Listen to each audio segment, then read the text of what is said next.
Long are the days when we could afford to spend time modeling and texturing every asset to use in our projects. Nowadays, having ready-made asset libraries is essential if we want to stay competitive and maintain our sanity. Apart from using Blender's own asset browser, there are several add-ons that bring this functionality into Blender.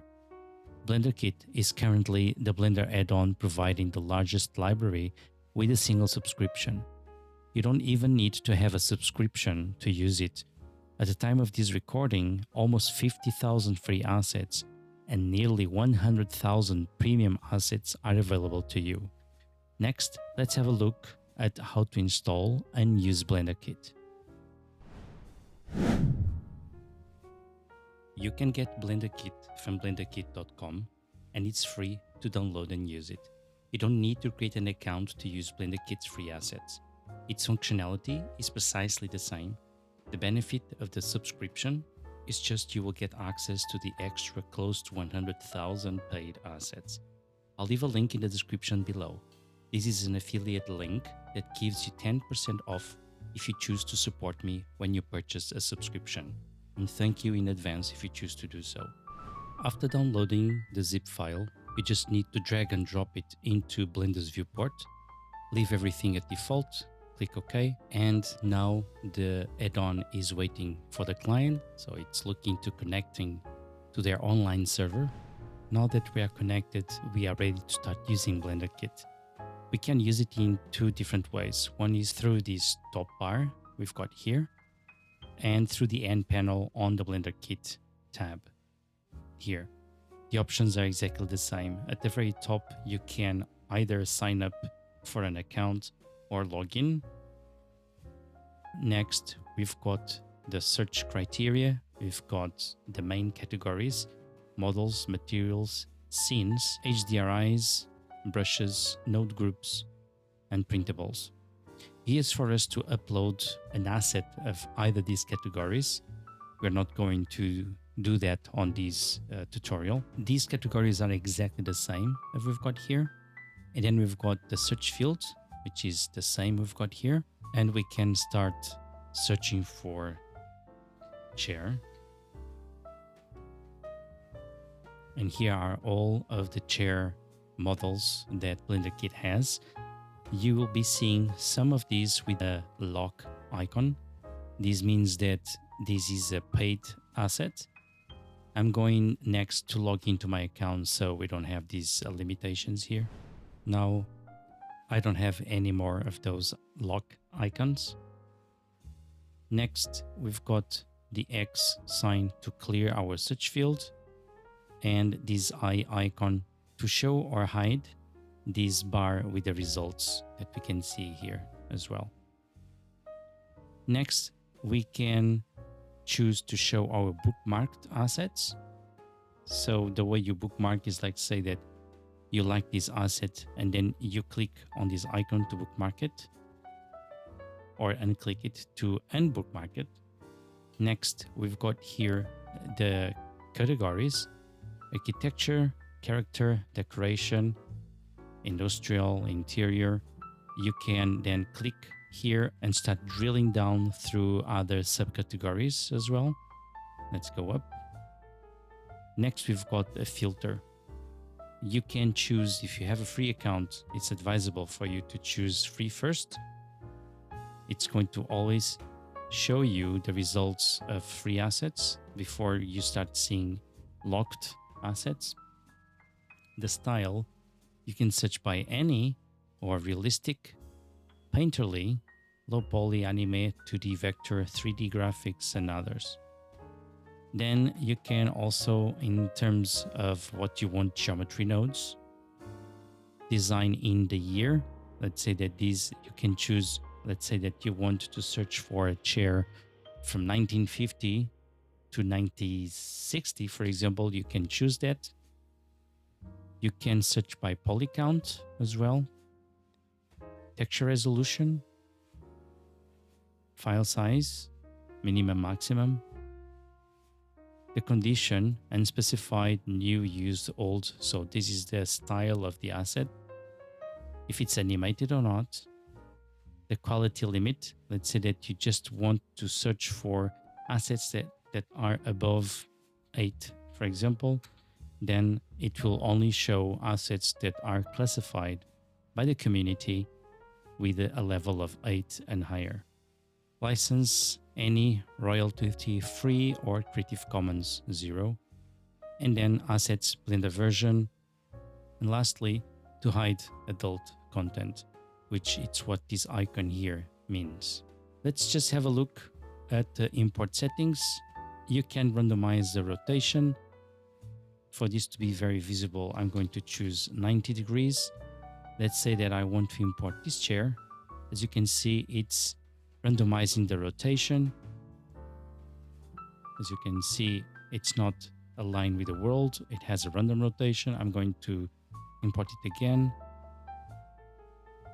I think it's actually the same. But let's import it again. Like such. It has a different rotation and a different rotation like such. Usually I don't use this feature unless you really want to populate a scene very fast with random rotations, then it's a feature that it can be beneficial. Next, the perpendicular snap means that it will align the object with the surface we want to put it in. Let's use our same chair again. So now the chair is properly aligned with the top face, but we can also align it with the side face, for example, like such. So this is a feature that should always be on. Next, you can choose to link or append to the scene. It's up to you. I always prefer to use append and keep unpack files off as well. Then it's a maximum resolution. You can choose from 512 all the way to 8K, or even the original file if it's even above 8K. I don't advise for you to go this high unless you absolutely need it, especially if you're using GPU, because it can really eat your VRAM. And lastly, you've got here the option for you to upload your asset using one of these categories here. Okay, so now that we know how to use the add-on, let's use it to work in our scene. Here we have our starter scene. It's just composed of a plane. There is our ground, and then two bases, the larger one, and then the smaller one here for the wood boards and the wood boards. The wood boards are just using an array modifier like that. All of them are already UV unwrapped. Before we start thinking about applying materials, let's work on our lighting, because it's important to have our light set up before we work on the materials. For that, let's go here to the shading tab. By default, it's looking like that. Just a gray background illuminating the scene. Let's search here. Let's switch to HDRIs and let's search for 90. And this is the one that we want. This one. Let's click, and the default is 2K. It's perfectly fine. Let's click OK. And BlenderKit will make the connection of that map into our background. Let's add here a hue saturation and increase the saturation to 2, like such. Then let's copy these 3 nodes. Connect vector to vector. Let's add a mix shader. Connect the first one to the first shader, the second one to the second shader, and connect the shader there. For the strength on the second one, let's choose 20 and the saturation 4. And now let's also add a light path. And let's connect the Ease Glossy Ray to our factor, like that, because I want the glossy component of our materials to have a stronger lighting and color coming from the environment. Okay, our environment is set up. Let's work on our moonlight. Let's add an area light. Let's drag it out of our diorama and call it moon. Let's check temperature. Let's click 12,000. Let's choose 15 for the power. We don't want it normalized. The shape, we want a disc, and the size 10 meters, like that. Now let's click N, and on the X, let's put -1. On the Y, let's put 4.55. And on the Z, let's put 10.5, like that. In our tint, on the hue, let's use 0.56, 0.8 for the saturation, and leave the value at 1. So our light is done. Now we are ready to start working on our shaders. Let's come here and click on the X to clear the search field. Let's select materials and let's search for dirt. This is the one that we want. We click and drag into where we want. We want it to be the base 01. Let's click and drag. This is the material. Here on the shader editor, let's switch to object. Let's select the object, click home to see everything. We can delete the displacement. We are not going to make use of it. Let's duplicate the entire shading network. If you don't have Node Wrangler enabled, please do so. Let's click Ctrl Shift on this so we can see the shader network that we duplicated. Let's rotate here on the Z to 120, like that. This is what it's doing. And let's add a mix shader here. Let's connect the first, the second to the second, and now Control Shift. And now it's showing just a mix of both of them. This is not what we want. We want to have a noise texture that is going to tell where the first one should be visible and where the second one should be visible through a black and white map. So let's add a noise texture. Control Shift for us to see how it looks like. Let's add a color ramp. Let's increase the contrast. Maybe something like this should be okay. Let's connect it to the factor. Control Shift, click on the mix shader. And now we don't see that repetition happening anymore. Another thing that I want to do is just to make the diffuse or the base color a bit brighter. For that, let's add an RGB curves. Let's click once here in the middle, drag it up slightly.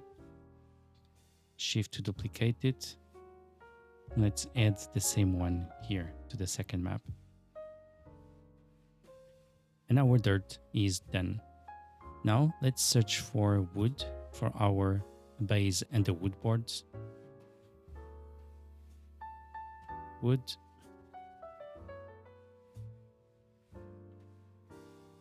Let's click to the side. Let's choose this one. Let's apply here.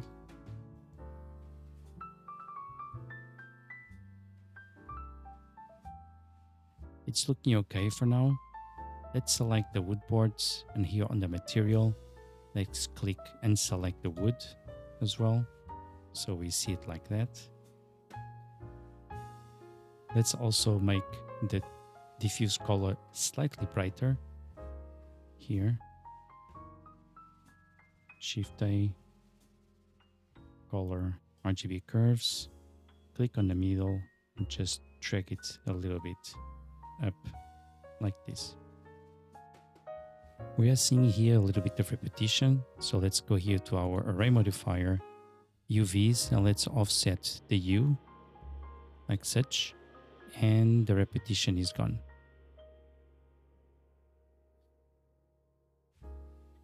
Maybe the normal map is a little bit too strong. Let's just 0.5 and even on the scale, maybe 2. Yeah, it's looking better this way.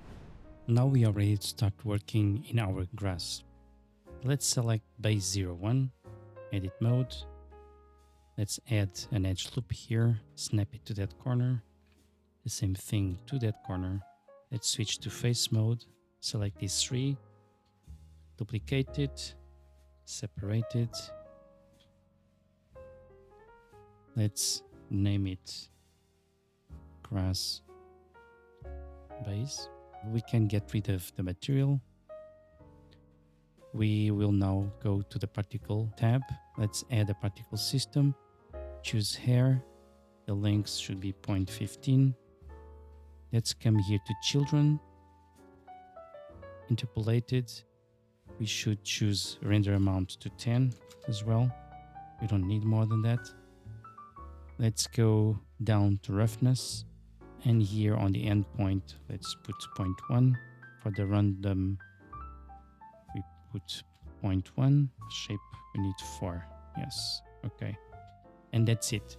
Now we just need to come here and make sure that we have the category set to materials. Let's search for grass.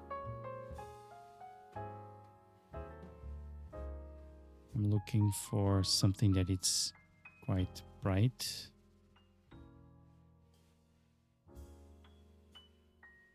Yes, this one here. Let's go to our shading tab, and I'm only interested on the diffuse color or the base color.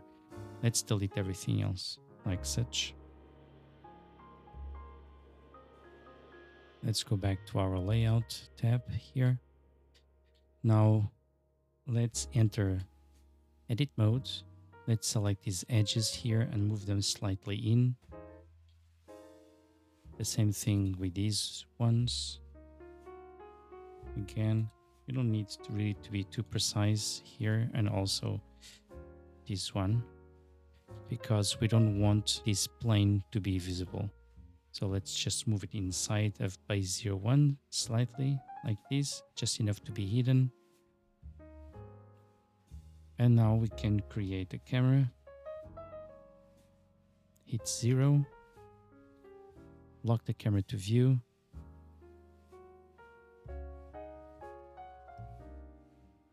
You can do it something like this. Let's just click F12 to see how it looks like. And it's looking okay. Now we are ready to start adding our furniture. Let's start by making sure that we are in the model category. And let's search for outdoor lounge set.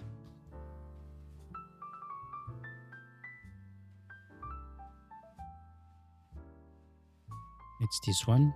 So let's click and drag and let's place it here.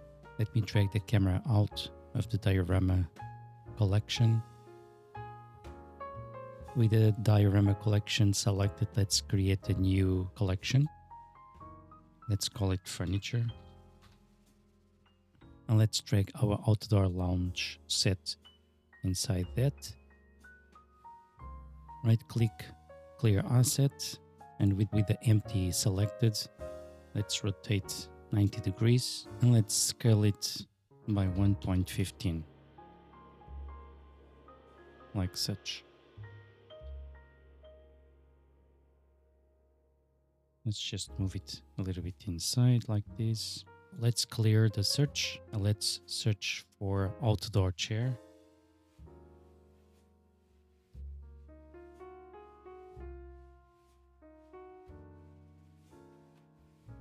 It's this one.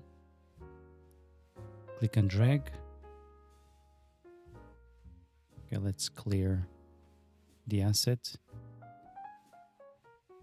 Let's give it a scale of 1.25. And because I want to make a copy, I will create a group. I will clear the parent. and keep transforms. Delete the empty. And now Control G, Shift D, like such. From the top view, let's move it like this. Let's also rotate this one a bit like this. Move it a bit back. This one also something like this. Now let's clear the search. Let's add a rug.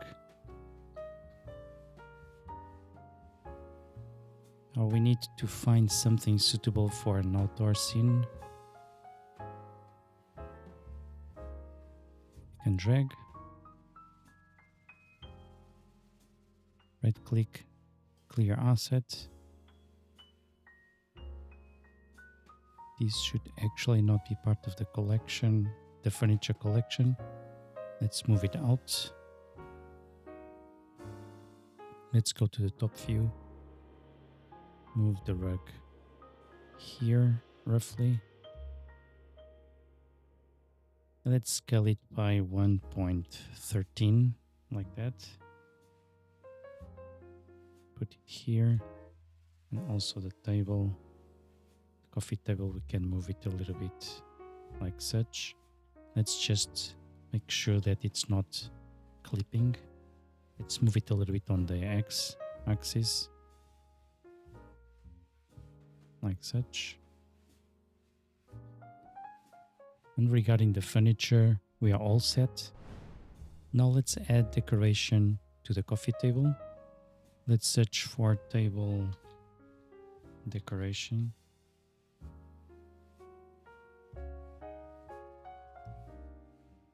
This is the one that I want. So let's make sure that it's roughly in the right spot. Let's create here a collection called decoration or decor. Let's move the table decoration inside decor, and also the rug. Let's clear the asset from the table decoration, and let's delete the books. We don't need those. Let's make sure that this glass, it's on the table. This one is as well. From the top view, let's move this one here roughly, and these ones maybe here, something like that. And let's scale the entire group by 1.2 like such. Let's just reposition this one, grab Shift C to constrain it just to X and Y, something like this. Now let's add our tree. Let's search for a tree.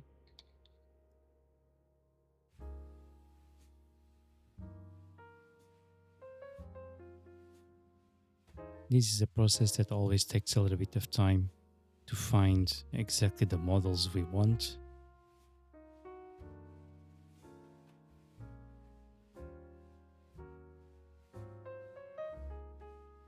And here it is. Let's click and drag.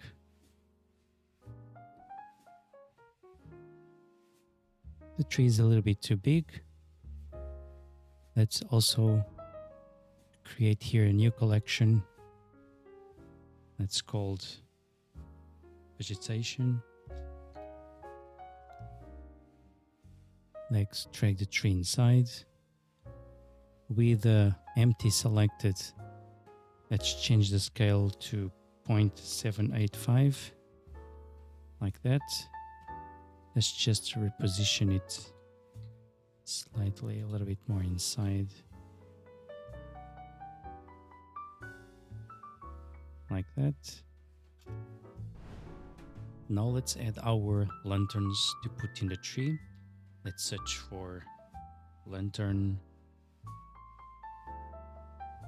white paper, and here it is. Let's drag and drop into our scene. Okay, leave it here. As you can see, it's upside down. So let's see what it is. Okay, it's here. Let's actually create a new collection called lamps. Let's drag and drop our lantern inside. Let's clear asset. And let's change the scale to 0.6 and rotate 190.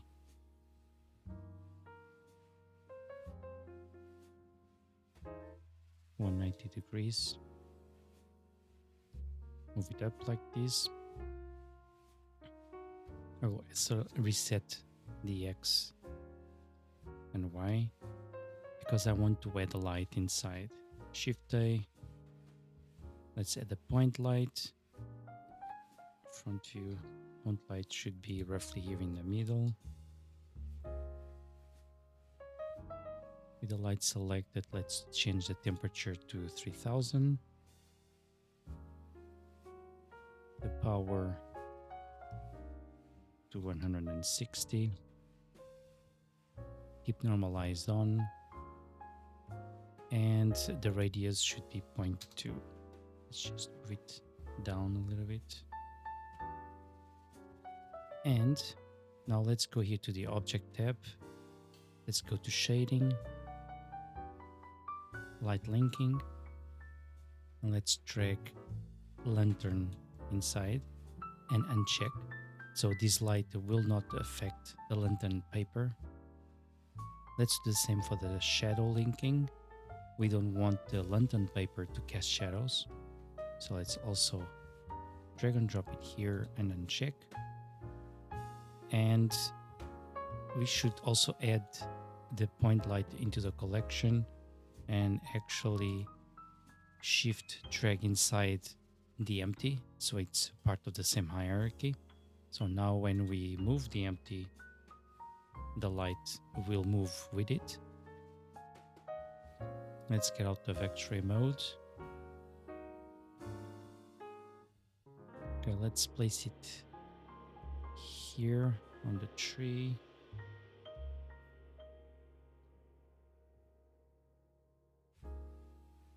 Like that. Let's make a test. Let's go here to Shading. Switch to Cycles. Looking good. But I want to make a change here. It's on the light bulb. I want to set the temperature to 3000 and the strength to 300. Like that. Now let's zoom in. This gold material here. Gold. I want to actually make it a little bit less metallic. So let's add some RGB curves. Color, RGB curves. Let's set this point all the way here to be less metallic. And now we are good to start duplicating this lantern. Let's go back to layout to be faster. Now with the hierarchy selected, let's Alt D to create instance of all the objects. Let's move it here. A little bit more outside. Like that. Let's Alt D. Let's move it here to the top.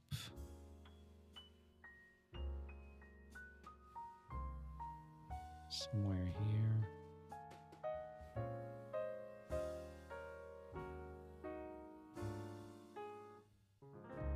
Like such. Alt D again.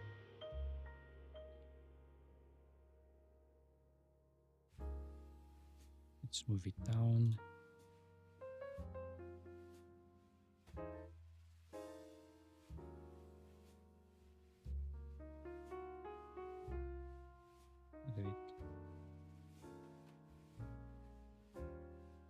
such, and let's make one last copy.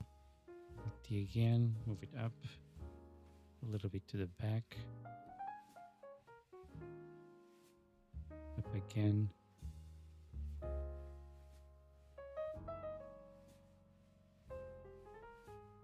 Okay, we are good to go. Now, because these lights are also being instanced, the point lights, we need also to exclude the other fabrics from all of the light. And let's actually show the reason why. Let's go to shading. And as we can see, it's looking different, right? Because the light is affecting the lanterns in the way that this one is not affecting. So that's the reason why we need to come here, because these are instanced. Let's say that it's being shared with 5 users. So let's go back here to our shading, light linking and shadow linking. Let's actually pin this here. Let's search for a lantern. So let's drag the lantern 1 to both, lantern 2,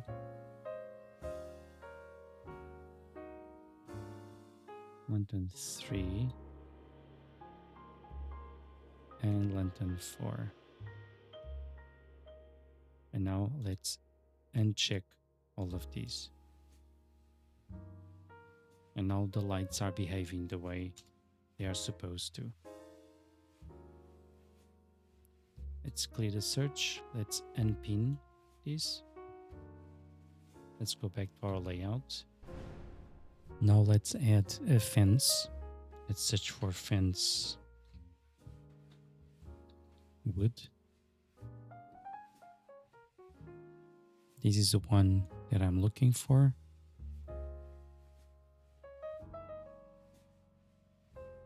Okay. Let's just drag it here to the side, a bit backwards like this.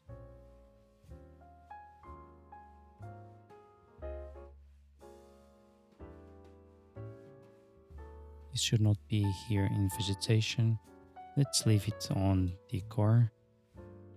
Now let's clear the search and let's search for planter box.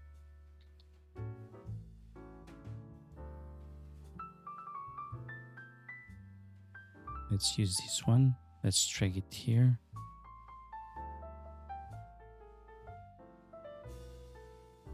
Let's rotate 90 degrees on Z. Move it closer to the border there. A little bit like this. Maybe a bit more inside, like such. Let's clear asset. Since it's just an object, I don't need a parent here. So with the object selected, Alt P, clear and keep transformation. And let's duplicate it, but with an instance. Let's create another one like that. Let's add our first plant that we're going to be placing in these planters here. So let's go here to the search box and search for plant. Let's check here something that is suitable for what we need. I remember it was from this creator. Let me check here if I can find it. Let's click. It will load. Okay. Let's move it up a little bit. And the only thing that I want is the plant itself. I don't need the vase and the support. But because everything is here in one object, we need to come to materials. Let's enter edit mode. Let's select the metal and we can delete the material from the vase. Select, okay, correct, we can delete it as well. And also the soil. Let's go back to object mode. In object mode, we can delete these material slots, the metal and the soil as well. Let's just leave these ones here and let's move it here. I'm going to also select the planter, / to isolate top view, select the plant only, move it here, bring it down, and also give it a scale of 0.76, something like this.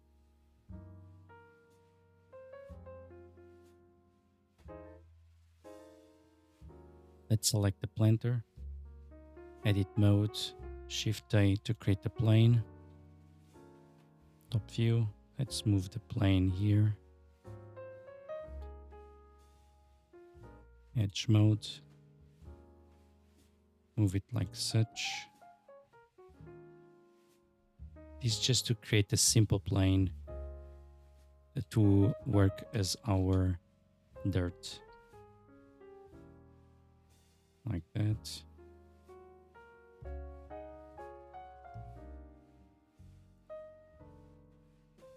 Let's move it up a bit higher, like that. And here we can create a new slot. And let's search for, I think it was soil. And let's apply this material to this geometry here. Okay, so with the plant selected, I'm just going to unparent it and click transformation. Let's delete the empty. Let's duplicate it. Alt D, scale it down slightly from the top view. Let's just rotate it something like this. Let's just bring it down a little bit more. Let's get out of isolation mode and let's duplicate these two with Alt D and Alt D once again. So let's also rotate this one a little bit like that. Scale it a little bit up. This will be scaled down.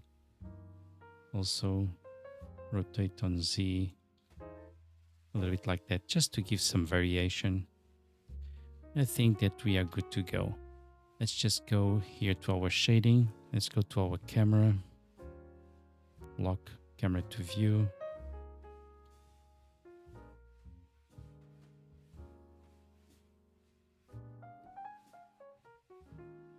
Like such. F12 just to check how it's looking. Okay, it's looking great. Now let's add a couple of Japanese stone lanterns.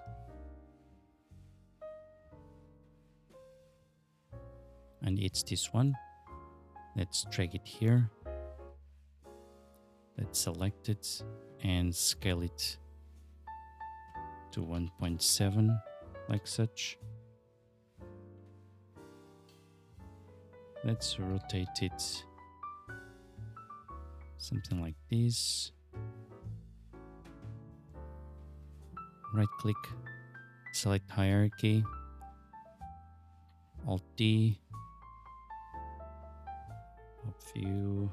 Let's rotate it maybe something like this. Okay. What we need to do is also to create a point light to put it inside and give it a little bit more power to the lantern. And let's do just that. So Shift A, light, point. Let's bring it inside this collection first. shift and bring it inside this empty, so it belongs to the same hierarchy. Top view, let's move it here to this point. And now let's move it here as well. Let's change some things. Temperature 3000, the power 30, and the radius 0.1. It's okay to leave it like this because we're going to exclude it from the lantern here itself.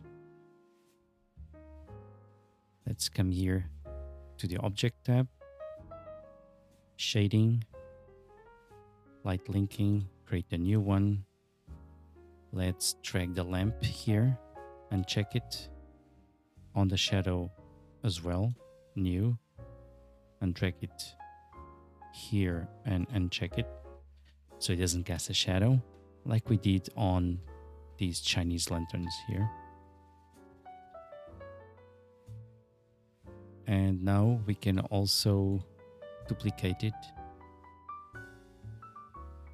Alt-D.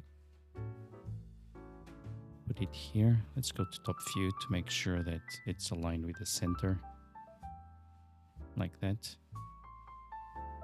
And we also need to bring it to this hierarchy. So shift and drag inside this one here. But we need also to exclude the lamp from this instance. So let's drag it here and drag it here and check on both. And let's go here to shading. Let's go to our camera, hit F12. Let's check how it looks like.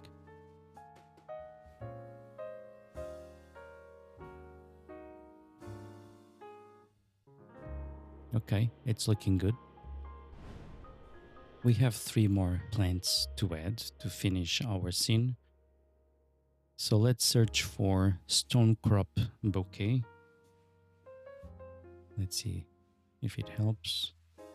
Yes, it's this one. Let's drag and drop here. It's very small.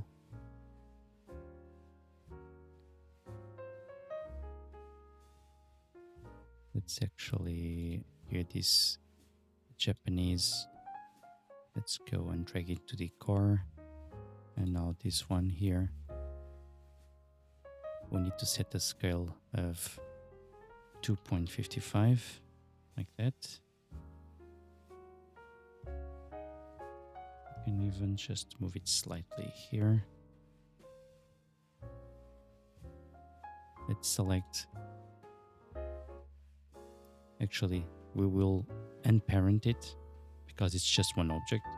So Alt-P, clear and keep transformations. Let's delete the null. And let's now create an instance of this one. So Alt-D, move it here. Let's just rotate like that on Z-axis. Okay. Let's search for another one. This one is called a Stib, if I'm saying it right. A Stib White Rose.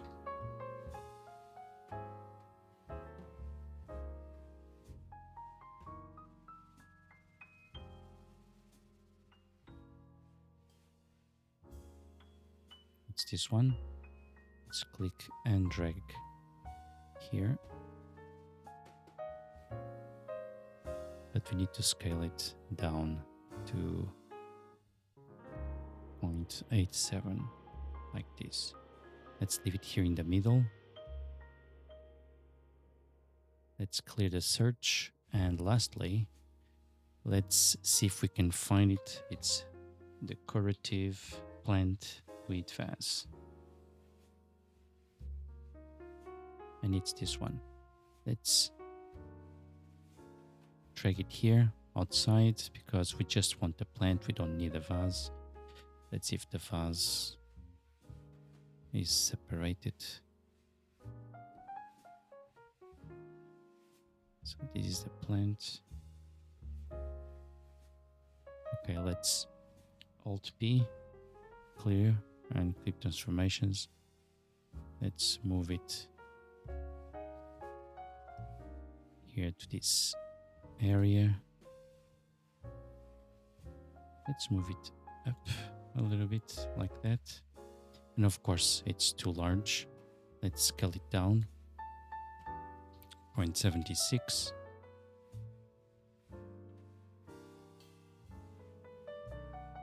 Maybe rotate it a little bit like that.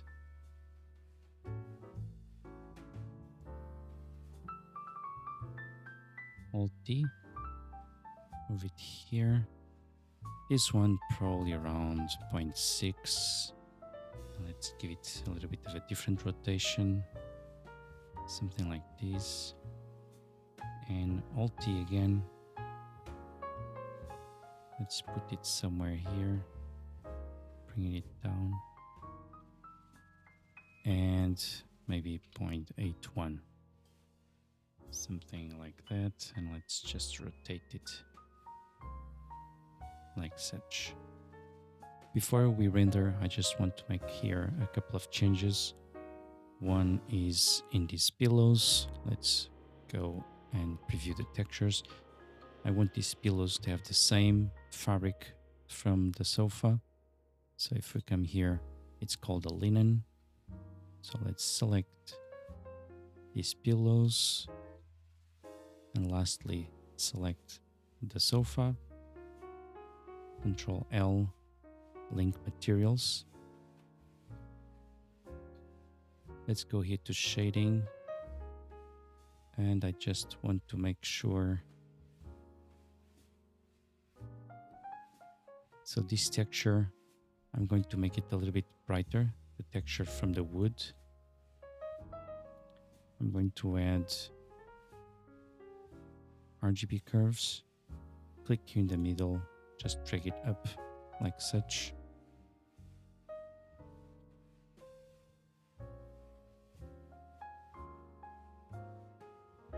Okay. Now we should be good to render. Let's go to our camera view, F12.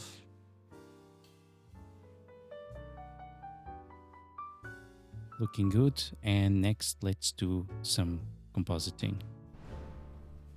This is my setup that I save with my default scene. I always add a denoise node. So we connect image to image, the denoising normal to the normal, and denoising albedo to albedo.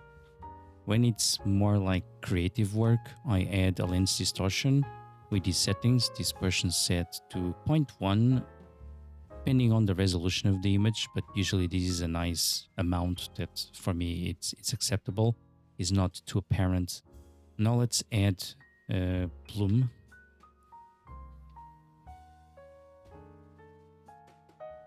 Let's keep it here. Let's add an ellipse mask.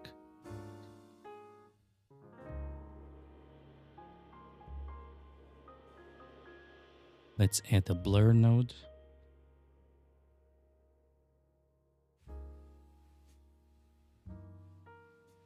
And an alpha over this one. So here to the glare, let's connect image to image, and then image to the composite and also to the viewer, so we can see the result. I always like to keep the quality on high. Next, let's select the ellipse mask and let's increase the size all the way to the borders like that.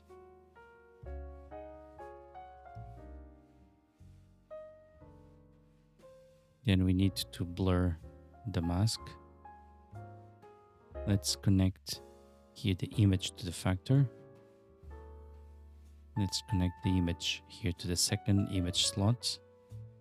Connect to image and to viewer. On the blur, let's put 500 on both. And now here on the color,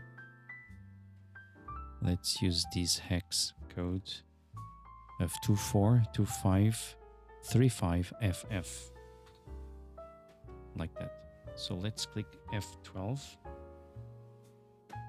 And here let's switch to viewer node so we can see our results. And this is it. I hope you can see the advantage of using BlenderKit in your projects. It can really streamline your work and save a lot of time. Of course, the subscription gives you access to higher quality models, but you can still do a lot with the free version as well. I hope you can start using BlenderKit on your daily projects. If you found value on this tutorial, please subscribe and give it a like so you can support me. And thanks for watching.